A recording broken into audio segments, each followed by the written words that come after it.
So hi guys, welcome back to my channel with another video. तो यार आ चुके हैं एक और नए वीडियो के साथ वापस। मेरा नाम है गर्वित वर्मा, आप देख रहे हैं स्टडी विद गर्वित। तो चलिए आज की वीडियो स्टार्ट करते हैं।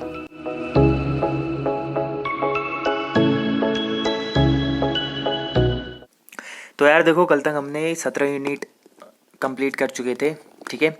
17 यूनिट कंप्लीट कर चुके थे और एक 19वां यूनिट था जो सक मैंने इसी में इंक्लूड करा था। 17 के बाद मैंने 19 पढ़ाया था, क्योंकि जो 18वां यूनिट है हमारा कुषाण वंश, ये थोड़ा सा मतलब इसमें डिटेल में पढ़ाना है, तो इससे मैंने अलग सा कर दिया था क्योंकि वीडियो लंबी हो जाती ना।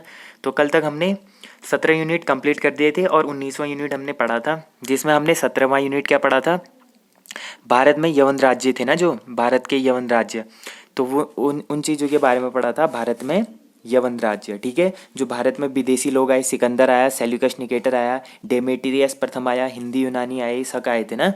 तो उनमें से हमने 2-3 यूनिट्स के बारे में बात कर दी थी। अब ये जो कुषाण वंश है, कुषाण वंश भी क्या है, भारत के यवन राज्य में ही आता है। ये भी मतलब ये भी जो मतलब विदेशी शक्तियाँ जो आई थी ना भारत पे, तो उन्हीं में से एक है, ठीक है, कुषाण वंश। तो कुषाण वंश के बारे में देखते हैं। कुषाण वंश का जो संस्थापक था ना, कुषाण वंश का जो संस्थापक था उसका नाम था कुजल कटफिसेस, ठीक है। क्या नाम था? कुजल कटफिसेस नाम था कुषाण वंश के संस्थापक का, ठीक है। और ये कुषाण वंश किस कुल के थे? ये थे यूची तोखरी, मतलब चीनी सीमा होती है ना, चीनी सीमा के थे कुषाण वंश। तो चीनी सीमा के कुषाण वंश थे जो यूची तोखरी में रहते थे, यूची तोखरी वंश से रिलेटेड थे, ठीक है। ये इनका कुल था। तो ये जो कुषाण वंश था ये चीनी सीमा के निवासी थे। और बाद में जो यूची तोखरी थे ये कितने 5 कबीलों में बढ़ जाते हैं, ठीक है। ये 5 कबीलों में बढ़ जाते हैं। बाद में कुछ जो कबीले होते हैं कुछ भारत में आते हैं, कुछ कहीं और चले जाते हैं, ठीक है। तो कुषाण वंश के जो यूची तोखरी कुल के थे वो लोग 5 कबीलों में बढ़ जाते हैं, ठीक है। अब जो इनका संस्थापक था कुजल कटफिसेस, कुजल कटफिसेस ने क्या करे थे, तांबे के सिक्के जारी करे थे, ठीक है। तांबे के सिक्के जारी करे थे भारत में, जो मगध पर आए थे ना, तो तांबे के सिक्के जारी करे थे। और जो तांबे के सिक्के होते थे ना, उस पर यूनानी राजा हर्मियस के आकृति होती थी। जो यूनानी राजा था ना, हर्मियस, ठीक है, कौन था? यूनानी राजा हर्मियस था। उसकी आकृति का अंकन होता था उस सिक्के पे, ठीक है। जो तांबे के सिक्के जारी करे थे उस पर यूनानी राजा हर्मियस की आकृति अंकन होती थी। और ये सिक्के जारी किसने करे थे? ये करे थे कुजल कटफिसेस ने, ठीक है, जो कुषाण वंश का क्या था, संस्थापक था। और जो कुषाण वंश में कहाँ के थे? चीनी सीमा के निवासी थे, जो 5 कबीलों में बढ़ जाते हैं, ठीक है, 5 कबीलों में बढ़ जाते हैं। और कुजल कटफिसेस के पास एक उपाधि थी, इसको एक उपाधि मिली थी जिस उपाधि का नाम था महाधिराज, ठीक है। कौन सी उपाधि थी? महाधिराज की उपाधि मिली थी। महाधिराज की उपाधि इसको सर्वप्रथम मिली, उसके बाद इसने महाधिराज की उपाधि भारत में भी शुरू कर दी थी, ठीक है। जब ये भारत में आया इसको महाधिराज की उपाधि मिली, उसके बाद भारत में भी महाधिराज की उपाधि मिलनी शुरू हो गई थी, ठीक है। तो उसके बाद जो कुषाण वंश के राजा हुआ करते थे ना, कुषाण वंश के जो राजा हुआ करते थे, कुषाण वंश के राजाओं ने 2 और उपाधियां निकाली थी, ठीक है। एक तो महाधिराज की उपाधि निकाल दी, भारत में शुरू कर दी महाधिराज की उपाधि। इसके अलावा उन्होंने 2 और उपाधियां निकाली थी। उन उपाधियों में से एक होता था देवपुत्र, ठीक है। क्या होता था? देवपुत्र। अब देवपुत्र का मतलब होता था जो चीनी साम्राज्य से रिलेटेड थे ना, तो ये देवपुत्र चीनी साम्राज्य से रिलेटेड थे और ये उपाधियां निकाली थी उन्होंने भारत में, ठीक है। और 2 और उपाधियों में से दूसरी उपाधि थी कैसर। कैसर का मतलब रोमन साम्राज्य से रिलेटेड था, ठीक है। देवपुत्र होता था चीनी साम्राज्य से और कैसर होता था रोमन साम्राज्य से रिलेटेड, ठीक है। तो ये 2 उपाधियां उन्होंने निकाली थी जो कुषाण वंश के राजा थे। अब जो कुजल कटफिसेस था, कुजल कटफिसेस ने तो कुषाण वंश की स्थापना करी, ठीक है। उसके बाद इसने कुछ उपाधियां निकाली। फिर जो उनका अगला जो संस्थापक मतलब सॉरी अगला जो राजा बैठता है उसका नाम होता है विम कटफिसेस, ठीक है। कुषाण वंश का अगला शासक कौन है? विम कटफिसेस। अब विम कटफिसेस ने क्या करा था? विम कटफिसेस ने कुषाण वंश को असली मायने में स्थापना करी थी उसकी। मतलब जो विम कटफिसेस था वो क्या था? कुषाण वंश का वास्तविक संस्थापक था, ठीक है। जैसे हमने इससे पहले पढ़ा था ना, जो जैन धर्म था ना, इससे पहले हमने पढ़ा था कि जो जैन धर्म था, जैन धर्म के संस्थापक कौन थे? ऋषभ देव थे, ठीक है। ऋषभ देव ने क्या करी थी? जैन धर्म की स्थापना करी थी। लेकिन उसके जो वास्तविक संस्थापक माने जाते हैं वो किसको माना जाता है? वो माना जाता है महावीर स्वामी को, ठीक है। महावीर स्वामी उसके वास्तविक संस्थापक थे, 24वें एवं अंतिम तीर्थकर भी थे, ठीक है। तो वैसे ही यहाँ पर कुजल कटफिसेस ने क्या करा? कुषाण वंश की स्थापना तो करी, लेकिन विम कटफिसेस को क्या माना जाता है? विम कटफिसेस को माना जाता है वास्तविक संस्थापक माना जाता है, ठीक है।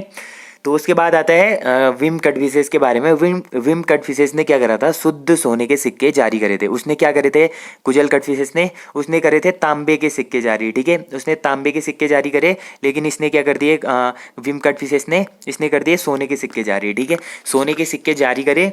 और इसको भी एक उपाधि मिली थी, वो थी महेश्वर की उपाधि, ठीक है, इसको महेश्वर की उपाधि मिली थी विम कटफिसेस को, ठीक है। अब इसके बाद जो कुषाण वंश का अगला शासक आता है वो आता है कनिष्क, ठीक है।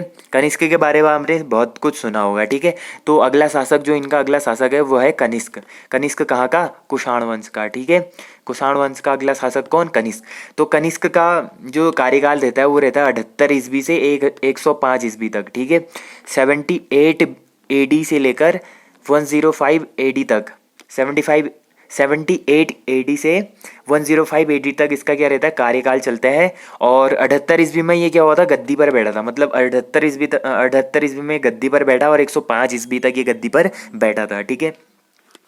और जो कनिष्क था वो कुषाण वंश का क्या था, सबसे प्रतापी राजा था, सबसे क्या था, प्रतापी राजा था कुषाण वंश का, ठीक है। कुषाण वंश का सबसे प्रतापी राजा कौन, वो था कनिष्क, ठीक है, कनिष्क। और ये 78 ईस्वी में गद्दी पर बैठा और इसने क्या करी थी, शक संवत की शुरुआत करी थी, ठीक है। शक संवत की शुरुआत किसने करी थी, कनिष्क ने करी थी। कनिष्क था, उसने क्या करा, 78 ईस्वी में जब वो गद्दी पर बैठा ना, 78 ईस्वी में गद्दी पर बैठा तो उसने क्या करी, शक संवत की स्थापना करी, ठीक है। शक संवत की शुरुआत कर दी थी उसने, कनिष्क ने। और इससे पहले हमने एक पढ़ा था विक्रम संवत, ठीक है। इससे पहले हमने क्या पढ़ा था, विक्रम संवत पढ़ा था।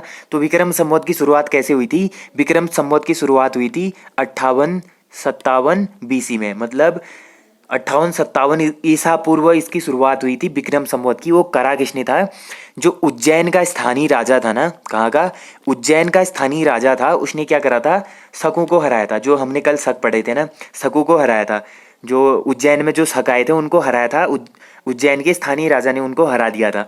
तो तब जाके उसने क्या करी थी, एक उपाधि धारण करी थी, जिस उपाधि का नाम था विक्रमादित्य। और इस मतलब पूरे विश्व में सबसे पहले विक्रमादित्य की उपाधि उसी ने करी थी, जो उज्जैन का स्थानीय राजा था। उसके बाद विक्रमादित्य की उपाधियाँ शुरू हो गई तब से, और अभी तक 14 लोगों के पास विक्रमादित्य की उपाधि है, ठीक है। तो उसने क्या करी, विक्रमादित्य की उपाधि धारण करी। और विक्रमादित्य की उपाधि धारण करने के उपलक्ष्य पर उसने क्या करा, विक्रम संवत की मतलब विक्रम संवत की शुरुआत कर दी थी, ठीक है। कब करी, 58-57 BC में करी थी, ठीक है। विक्रम संवत की शुरुआत 58-57 BC में उसने विक्रम संवत की शुरुआत करी थी। वैसे ही कनिष्क ने अपने राज्यारोहण पर, ठीक है, जब ये गद्दी पर बैठा 78 ईस्वी में, ठीक है, 78 ईस्वी में जब गद्दी पर बैठा तो अपने राज्यारोहण के उपलक्ष्य पर ही इसने क्या करा था, शक संवत की स्टार्ट करी थी, ठीक है। और हमने जब इस्लाम धर्म पढ़ा उसमें हिजरी संवत पढ़ा था ना, तो हिजरी संवत की शुरुआत किसने करी थी, पैगंबर हजरत मोहम्मद साहब ने, ठीक है। मोहम्मद साहब ने क्या करा था, हिजरी संवत की शुरुआत करी। और कनिष्क ने क्या कर दिया, शक संवत की शुरुआत कर दी। और उज्जैन के स्थानीय राजा विक्रमादित्य ने क्या करी, विक्रम संवत की शुरुआत करी थी, ठीक है। तो इस तरीके से हमारे जो संवत हैं, संवत इस तरीके से हमारे चलते हैं, ठीक है। तो 78 ईस्वी में कनिष्क ने राज्यारोहण के उपलक्ष्य पर क्या करा, शक संवत की स्थापना करी। और इस कनिष्क को ही क्या कहा जाता था, द्वितीय अशोक भी कहा जाता था। इसको क्या कहा जाता था, द्वितीय अशोक भी बोला जाता था कनिष्क को, ठीक है। अशोक के बारे में हमने पहले पढ़ चुके हैं मौर्य साम्राज्य में।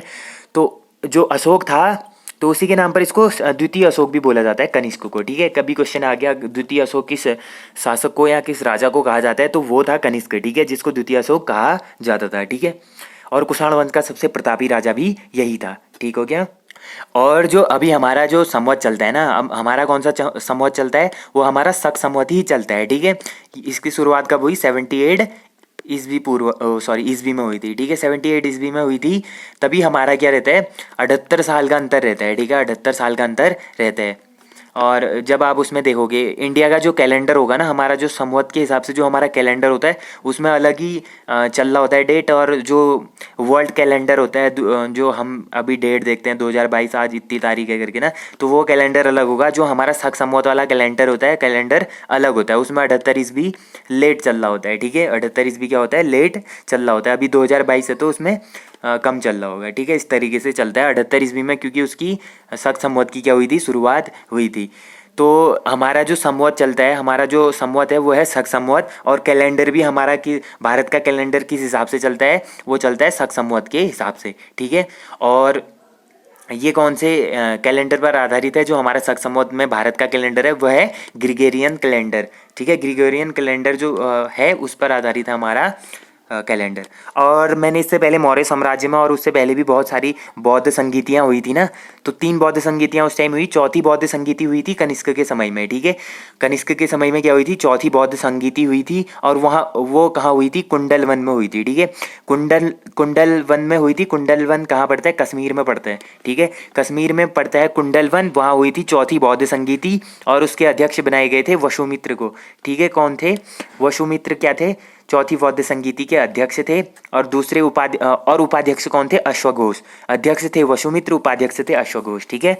और इस संगीति के बाद क्या हुआ था, बौद्ध धर्म 2 हिस्सों में बट गया था। जब ये चौथी बौद्ध संगीति हुई थी उसके बाद क्या हो गया था, बौद्ध धर्म 2 हिस्सों में बट गया था कनिष्क के टाइम पे। तो वो पहली जो शाखा थी उसका नाम था महायान, दूसरी शाखा थी हीनयान।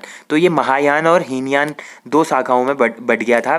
और जो कनिष्क था वो कौन सी शाखा से रिलेटेड था, वो था महायान शाखा से, ठीक है। कनिष्क था महायान शाखा से रिलेटेड, और दूसरा जो था वो हीनयान शाखा था, ठीक है। तो इस तरीके से हमारी चौथी बौद्ध संगीति हुई कनिष्क के समय में। और सर्वाधिक सोने के सिक्के जारी करने वाला राजा कौन था, वो था कनिष्क, ठीक है। इससे पहले भी जो शासक हुआ था विम कटविसेस, उसने क्या करे थे, शुद्ध सोने के सिक्के जारी करे थे। लेकिन सर्वाधिक सोने के सिक्के किसने जारी करे, वो करे थे कनिष्क ने, ठीक है। और इसी के समय चौथी बौद्ध संगीति भी हुई थी। और कनिष्क की राजधानी कहाँ थी, कनिष्क की 2 राजधानियाँ थी, पहली थी पुरुषपुर, दूसरी थी मथुरा, ठीक है। पहली राजधानी उसकी कहाँ थी, पुरुषपुर थी, दूसरी राजधानी कहाँ थी, मथुरा में थी, ठीक है। और कनिष्क के दरबार में एक राजवैद्य रहते थे। कौन रहते थे, राजवैद्य रहते थे, जिनका नाम था चरक। अब आपने चरक संहिता भी पढ़ी होगी ना, तो वो यही चीज़ है। तो जो चरक जो राजवैद्य थे वो रहते थे कनिष्क के दरबार में। उन्होंने ही पुस्तक लिखी थी चरक संहिता, ठीक है। चरक संहिता किसने लिखी थी, चरक ने लिखी थी। और कहाँ रहता था वो, कनिष्क के दरबार में राजवैद्य था, ठीक है। तो इस तरीके से कनिष्क के बारे में हमने थोड़ा सा कर लिया है। और चीज़ें कनिष्क के बारे में देखते हैं। तो कनिष्क के बारे में और इम्पोर्टेंट क्या चीज़ है, जो कनिष्क था उसके दरबार में और व्यक्ति भी रहते थे जिनका नाम था नागार्जुन, ठीक है। क्या नाम था, नागार्जुन था, जो कनिष्क के दरबार में रहते थे। और भारत का आइंस्टीन बोला जाता है नागार्जुन को, ठीक है। नागार्जुन को क्या बोला जाता है, भारत का आइंस्टीन बोला जाता है, ठीक है। नागार्जुन को क्या बोला जाता है, भारत का आइंस्टीन बोला जाता है। और उनके दरबार में ही एक राजकवि भी रहते थे जिनका नाम था अश्वघोष, ठीक है। क्या नाम था, अश्वघोष नामक एक राजकवि रहते थे जिन्होंने पुस्तकें लिखी थी बुद्धचरित, मतलब बौद्धों का रामायण भी बोला जाता है बुद्धचरित को, ठीक है। बुद्धचरित पुस्तक इन्होंने ही लिखी थी, और सौंदरानंद पुस्तक इन्होंने ही लिखी थी, और सारीपुत्र प्रकरण भी इन्होंने लिखी थी। मतलब जो अश्वघोष थे राजकवि कनिष्क के दरबार में, उन्होंने 3 पुस्तकें लिखी थी जिनमें था बुद्धचरित, जिनको बौद्धों का रामायण भी बोला जाता है। दूसरी पुस्तक लिखी थी सौंदरानंद, तीसरी पुस्तक लिखी थी सारीपुत्र प्रकरण, ठीक है। तो अश्वघोष की कितनी पुस्तकें थी, 3 पुस्तकें थी जब वो कनिष्क के दरबार में रहते थे। और उनके दरबार में एक और व्यक्ति रहते थे जिनका नाम था वसुमित्र, ठीक है। वसुमित्र रहते थे जिन्होंने एक पुस्तक लिखी थी जिसका नाम था महाभाष्य सूत्र, ठीक है। महाभाष्य सूत्र किसने लिखा था, वो लिखा था वसुमित्र ने, ठीक है। और ये बौद्ध धर्म का क्या है, विश्वकोश, मतलब इसमें हमें बौद्ध धर्म के बारे में संपूर्ण ज्ञान मिलता है, पूरा विश्वकोश मिलता है इसमें, ठीक है, वसुमित्र के महाभाष्य सूत्र में, ठीक है।